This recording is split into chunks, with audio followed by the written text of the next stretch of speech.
নমস্কার বন্ধুরা, কেমন আছো তোমরা? আমি ভালো আছি। পিঙ্কি ব্লগের তরফ থেকে তোমাদেরকে স্বাগত জানাই। আজকে আমি রান্না করবো মাসকলাইয়ের ডাল। মাসকলাইয়ের ডাল আমি এইভাবে আস্ত ডাল নিয়েছি রান্না করার জন্য। ডালটাকে আমি চিংড়ি মাছ আর মাছের মাথা দিয়ে রান্না করব। বাচ্চারা তো আর মাথা খাবে না, তাদের জন্য আমি অল্প চিংড়ি মাছ নিয়েছি। ডালটাকে রান্না করার জন্য প্রথমে আমি ডালটাকে ভেজে নেব। চুলার আঁচ কমিয়ে দিয়ে এভাবে ডালটাকে ভেজে নেব। খুব বেশি লাল করব না, হালকা আছে ভাজবো। আমার ডাল ভাজা হয়ে গেছে, এখন আমি নামিয়ে নেব।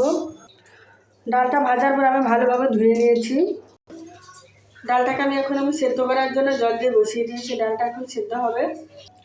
ওখানে ডালটা সেদ্ধ হতে হতে আমি এখানে মাছগুলোকে ভালোভাবে ধুয়ে নিয়েছি। এগুলোকে আমি এখন ভেজে নেব। মাছের মাথাগুলোকে ভাজার জন্য এখানে আমি পরিমাণ মতো লবণ আর হলুদের গুঁড়ো দিয়ে দিয়েছি। এখন আমি মাখিয়ে নেব। মাছের মাথাগুলোকে ভাজার জন্য এখানে আমি তেল দিয়ে দিয়েছি কড়াইতে। তেলটা গরম হবে। এখন আমি কড়াইতে মাছের মাথাগুলোকে দিয়ে দিয়েছি ভাজা হওয়ার জন্য। মাছের মাথাগুলো ভাজা হয়ে গেছে, এখন আমি নামিয়ে নেব। তারপর আমি চিংড়ি মাছগুলোকে ভেজে নেব।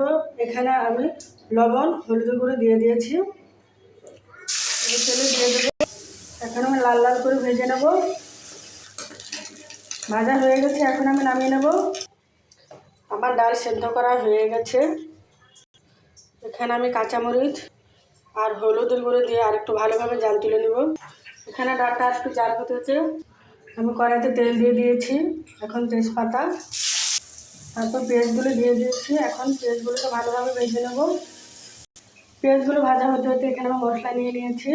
আদা, মিষ্টি জিরা বাটা, মরিচের গুঁড়ো, জিরার গুঁড়ো, ধনের গুঁড়ো, এসব দিয়ে এখন আমি অল্প পরিমাণে জল দিয়ে গুলিয়ে নেব।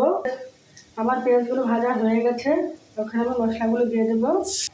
এখন অল্প পরিমাণে জল দিয়ে মশলাগুলোকে ভালোভাবে কষিয়ে নেব। এখানে মশলা কষানো হয়ে গেছে। এখন আমি ভেজে রাখা মাছের মাথা আর চিংড়ি মাছগুলো দিয়ে দেবো। এখানে আমি এগুলোকে মশলার সাথে ভালোভাবে আরেকটু কষিয়ে নেব। তারপর এখানে আমি ডালটা দিয়ে দেবো। এখানে আমি ইচ্ছে করলে শুধু মাছের মাথা দিয়ে রান্না করতে পারবো বা শুধু চিংড়ি মাছ দিয়ে রান্না করতে পারবো।